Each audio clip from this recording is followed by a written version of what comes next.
नमस्कार विद्यार्थियों, सुप्रभात।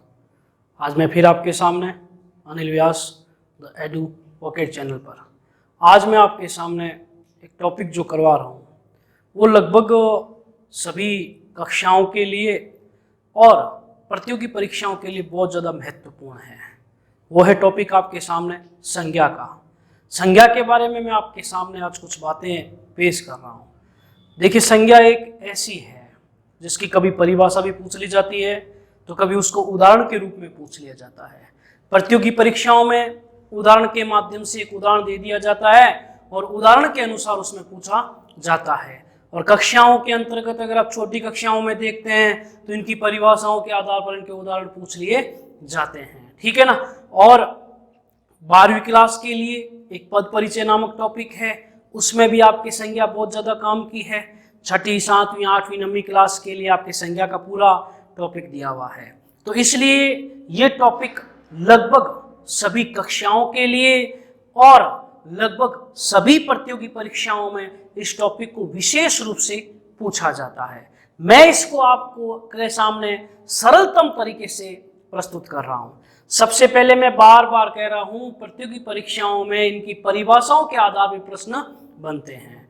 तो सबसे पहले आपके सामने मैं इसकी परिभाषा प्रस्तुत कर रहा हूं। जिन शब्दों से किसी, देखिए यहां से व्यक्ति, वस्तु, स्थान, जाति, प्राणी, भाव, अवस्था, गुण या दशा आदि का बोध होता है या आदि के नाम का बोध होता है, उसे क्या कहते हैं? संज्ञा। एक बार फिर देखिए आप, जिन शब्दों से किसी व्यक्ति, वस्तु, स्थान, जाति, प्राणी, भाव, अवस्था, गुण या दशा आदि के नाम का बोध होता है, उन्हें क्या कहते हैं? संज्ञा कहते हैं। प्रश्न बनता है छोटा, संज्ञा का शाब्दिक अर्थ क्या है? ध्यान रखिएगा, नोट करते रहिए छोटे छोटे प्रश्नों के ऊपर। संज्ञा का शाब्दिक अर्थ क्या होता है? नाम होता है, क्योंकि इन सभी के नाम का बोध कराने को ही क्या कहते हैं? अपन संज्ञा कहते हैं। इसलिए संज्ञा का शाब्दिक अर्थ क्या बताया गया है? नाम। एक प्रश्न का निर्माण बन जाता है, संज्ञा का शाब्दिक अर्थ क्या होता है? तो याद रखिएगा, वो होता है नाम, ठीक है ना। अब बढ़ते हैं आगे संज्ञा के भेद के बारे में। देखिए, मुख्य रूप से संज्ञा के 3 भेद होते हैं। कितने भेद होते हैं? 3 भेद होते हैं। मालूम होंगे आपको कौन कौन से होते हैं? नंबर 1 व्यक्तिवाचक संज्ञा, नंबर 2 जातिवाचक संज्ञा, नंबर 3 भाववाचक संज्ञा। अब देखिए इसमें आप संज्ञा के भेद है ना, व्यक्तिवाचक संज्ञा, जातिवाचक संज्ञा और भाववाचक संज्ञा। ये मुख्य रूप से अगर आपको पूछा जाता है कि संज्ञा के मुख्य रूप से कितने भेद होते हैं, तब आपको करना है कितने? 3 भेद होते हैं। कौन कौन से होते हैं? व्यक्तिवाचक, जातिवाचक और भाववाचक। कुछ विद्वानों ने, अब कहते हैं ना कि कुछ विद्वानों ने इसके 5 भेद अपनी सुविधा के अनुसार इनके 5 भेद दिए हैं, लेकिन वो 2 भेद होते हैं किसके हैं? जातिवाचक संज्ञा के 2 भेद अपने होते हैं। वो कौन से होते हैं? पदार्थवाचक कह सकते हो या द्रव्यवाचक, दूसरा समूहवाचक, ठीक है ना। तो ये भेद किसके होते हैं? जातिवाचक संज्ञा के मुख्य रूप से भेद होते हैं। लेकिन हिंदी व्याकरण में विद्वानों ने अपनी सुविधा की दृष्टि से संज्ञा के कितने भेद माने? 5 भेद माने हैं। प्रश्न बनता है संज्ञा के मुख्य रूप से कितने भेद होते हैं, तब कितने बताने आपको? 3। कौन कौन से? व्यक्ति, जाति और भाव। लेकिन कुछ विद्वानों के अनुसार कितने भेद मान लिए गए? 5 भेद, जिसमें जातिवाचक के 2 भेदों को शामिल कर लिया है। एक द्रव्यवाचक हो जाएगा और एक हो जाएगा समूहवाचक, ठीक है ना। अब इसके ट्रिक्स के हिसाब से आप कैसे याद करोगे? एक उदाहरण याद कर लो, 5 भेद याद हो जाएंगे। कैसे? व्यक्ति की भावना जाति समूह को लेकर दयनीय हो गई, ये इसका ट्रिक है। व्यक्ति की भावना जाति समूह को लेकर क्या हो गई? दयनीय होगी। तो व्यक्ति, व्यक्तिवाचक, भावना, भाववाचक, जाति, जातिवाचक, समूह, समूहवाचक, द से क्या हो गया? द्रव्यवाचक हो जाएगा। तो ये एक छोटी सी ट्रिक्स है जिससे आपको इसके 5 भेद याद रख सकते हो। उदाहरण याद रख लीजिए एक छोटा सा, व्यक्ति की भावना जाति समूह को देखकर क्या हो गई? दयनीय हो गई। इसमें आपके 5 भेद क्या हो जाएंगे? क्लियर हो जाएंगे। कौन कौन से भेद हो गए? 5 याद हो गए होंगे। नंबर 1 व्यक्तिवाचक, नंबर 2 जातिवाचक, नंबर 3 पदार्थ या द्रव्यवाचक, नंबर 4 समूहवाचक और नंबर 5 कौन सा, भाववाचक हो जाएगा। तो यही मैंने लिखे हैं, व्यक्तिवाचक संज्ञा, जातिवाचक संज्ञा, समूहवाचक संज्ञा, द्रव्यवाचक संज्ञा और भाववाचक संज्ञा।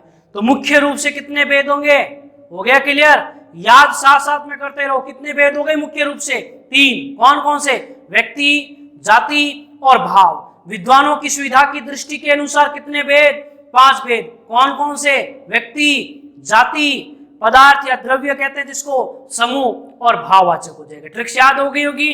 क्या बना, व्यक्ति की भावना जाति समूह को देखकर क्या हो जाती है, दयनीय हो गई।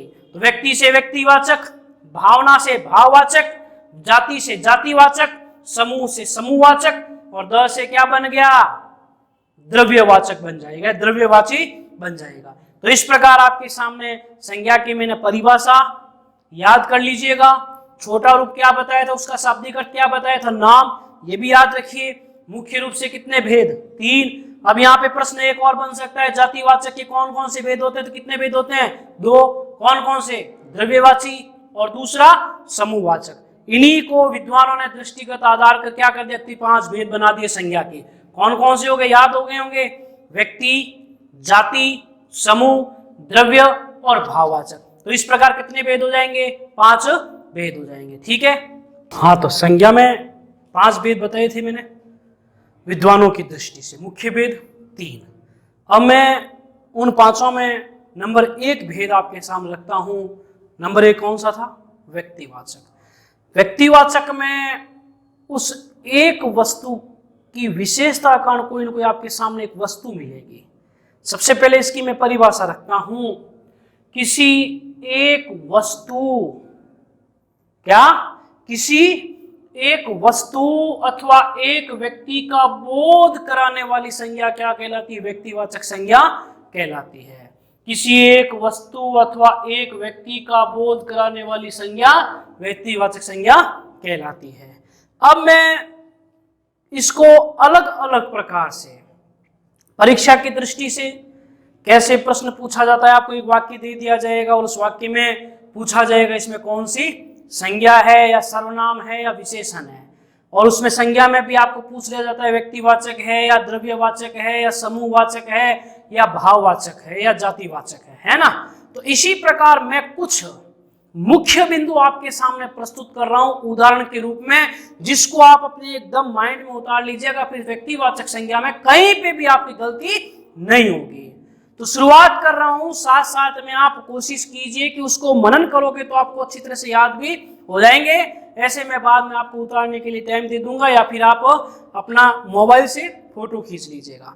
तो सबसे पहले मैं चल रहा हूं, जैसे मैं स्त्री पुरुषों के नाम कहीं पे भी पूछ ले जाते हैं, चाहे राम, मोहन, सीता, गीता, कुछ भी पूछ लिया जाता है, तो उसमें कौन सी संज्ञा होगी, व्यक्तिवाचक संज्ञा। तो पहला पॉइंट क्या याद रखोगे, यानी स्त्री पुरुषों के नाम के बारे में कहीं पे भी वाक्य पूछ लिया जाता है, कौन सा करोगे, व्यक्तिवाचक संज्ञा। दूसरा बिंदु, देवी देवताओं के नाम कहीं पे भी आ जाए, देवी देवताओं के नाम यानी महेश है, दिनेश है, ब्रह्मा है, शिव है, पार्वती है, तो देवी देवताओं के नाम भी जहां आ जाए वहां पे कौन सी संज्ञा करोगे, व्यक्तिवाचक संज्ञा। देशों के नाम हैं, भारत है, पाकिस्तान है, नेपाल है, अमेरिका है, इनमें से कोई भी आ जाए उसमें भी व्यक्तिवाचक। तो देखिए महत्वपूर्ण बिंदु है, उनको अगर आप अच्छी तरह से याद रखोगे तो व्यक्तिवाचक संज्ञा कहीं पे भी आपकी गलत नहीं होगी। ध्यान से देखिएगा इसको। राज्यों के नाम है, राजस्थान है, गुजरात है, पंजाब है और भी है, ठीक है ना। खाड़ी एवं झीलों के नाम, जैसे बंगाल की खाड़ी, नक्की की झील, देखिए तो खाड़ी एवं झीलों के नाम कहीं पे भी आ जाते हैं, कौन सी संज्ञा करोगे, व्यक्तिवाचक, ठीक है ना। महाद्वीपों के नाम में, एशिया अपने आप में महाद्वीप है, यूरोप भी महाद्वीप है, तो ये हो जाएंगे आपके। ऐतिहासिक दरवाजे एवं खिड़कियों के नाम, ऐतिहासिक दरवाजों में आपने सबसे ज्यादा ऐतिहासिक सुन रखा होगा इंडिया गेट, कहां पे है ये, दिल्ली में, है ना। तो इंडिया गेट, अजमेरी गेट खिड़की के रूप में बीचली खिड़की हो जाएगी आपके। दुर्ग एवं किलों के नाम, रणथंबोर का दुर्ग है, चित्तौड़ का दुर्ग है और चूरू का किला है। एक बार फिर देखिए आप, स्त्री पुरुषों के नाम, देवी देवताओं के नाम, देशों के नाम, राज्यों के नाम, खाड़ी एवं झीलों के नाम, महाद्वीपों के नाम, ऐतिहासिक दरवाजे एवं खिड़कियों के नाम, दुर्ग एवं किलों के नाम। इसके बाद भाषाओं के नाम, भाषाओं के नाम हिंदी, अंग्रेजी, मराठी, जो भी भाषाएं, उन भाषाओं के अगर नाम आ जाते हैं तो उसमें कौन सा करोगे, व्यक्तिवाचक करोगे। उपाधि एवं पुरस्कारों के नाम, डॉक्टरेट की उपाधि लगा दी आगे उसके। पुरस्कार में आपने देखा होगा गार्गी पुरस्कार है, अर्जुन पुरस्कार है, तो इन सभी नाम के आगे, इन पुरस्कारों के नाम और उपाधियों के आगे कौन सी संज्ञा होगी, व्यक्तिवाचक संज्ञा। सरकारी योजनाएं बहुत सी थी, लेकिन अभी हाल ही में आप देख रहे हो जनधन की योजना चल रही है, तो वो हो जाएगा आपके। खेलों के नाम, क्रिकेट है, हॉकी है, फुटबॉल है, खो खो है, जो भी ये खेल है उनमें विशेष कौन सा होगा, व्यक्तिवाचक संज्ञा हो जाएगी। जिले एवं जिले तहसील गांव के नाम है, जयपुर, टोंक, मालपुरा हो जाएगा। पठार एवं मैदानों के नाम, जहां कहीं पूछ लिया जाए, जैसे इसमें लिखा है मैंने हाड़ौती का पठान और छप्पन का मैदान। अब दिशाओं के नाम में मैंने लिखा नहीं, आप खूब मनन कर सकते हो। दिशाओं में तो आपको क्या है आ जाएगी, उत्तर दक्षिण पूर्व पश्चिम, ईशान, वायव्य, नैऋत्य, अग्नि, ऊर्ध्व और अध। ये हो जाएगी क्या आपकी दिशाओं के नाम अगर पूछ लिए जाते हैं आपको। नदियों में गंगा, जमुना, सरस्वती, ये जो भी वो सारी नदियों के नाम, जहां कहीं पे भी आपके आ जाएंगे, कौन सी संज्ञा करोगे, व्यक्तिवाचक संज्ञा हो जाएगी, ठीक है ना। पहाड़ों के नाम में अरावली है, हिमालय है, पहाड़ों के नाम। उसके बाद समाचार पत्रों के नाम भी मैंने लिखे नहीं, आपको मालूम होगा, राजस्थान पत्रिका है, दैनिक भास्कर है, नव भारत टाइम्स है। तो इस प्रकार समाचार पत्रों के नाम भी अगर आपको पूछे जाते हैं, वो कौन सी संज्ञा के अंतर्गत करोगे, व्यक्तिवाचक संज्ञा के अंतर्गत हो जाएगा। चौकों के नाम में एक विशाल और जाना माना चौक है, कौन सा है, नई दिल्ली का चांदनी चौक। तो ये याद रखिएगा, चांदनी चौक के बारे में काफी बार प्रश्न पूछा गया है, इसमें कौन सी संज्ञा है, तो क्या उत्तर लिखोगे, व्यक्तिवाचक संज्ञा हो जाएगा। उसके बाद त्योहारों के नाम है, त्योहार अपने मालूम है, दीपावली है, होली है, अष्टमी का हो जाएगा आपके, रामनवमी का हो जाएगा। तो इस प्रकार आपके जो भी त्योहारों के नाम आ जाएगा आपके। उसके बाद अंत में है इसका ऐतिहासिक युद्धों के नाम, इसको काफी बार पेपर में पूछा हुआ है, चाहे वो बक्सर के युद्ध के बारे में पूछ लिया जाए, चाहे विश्व युद्ध की याद आपने देखा होगा, हल्दी घाटी का युद्ध, हल्दी घाटी के युद्ध के ऊपर प्राय प्रश्न बनते हैं, वाक्य में दे दिया जाता है और हल्दी घाटी युद्ध को रेखांकित कर दिया जाता है, पूछा जाता है इसमें कौन सी संज्ञा है, तो कौन सी करोगे आप, व्यक्तिवाचक संज्ञा। तो इस प्रकार मैंने आपके सामने कुछ महत्वपूर्ण बिंदु रखे हैं, जिनको पढ़ने के बाद आप व्यक्तिवाचक संज्ञा में कहीं पे भी आपको गलती नहीं होगी, ठीक है ना। तो देख लीजिए आप, ठीक है साथियों। तो आज मैंने आपके सामने संज्ञा का पहला भेद व्यक्तिवाचक रखा है। अगर आपको ये तसल्ली से समझ में आ जाता है तो आप मुझे लाइक और शेयर जरूर कीजिएगा। आगामी क्लास में मैं इसका दूसरा भेद जातिवाचक, वो बहुत ज्यादा महत्वपूर्ण है पेपर की दृष्टि से, उसको लेकर आपके सामने प्रस्तुत होऊंगा। धन्यवाद।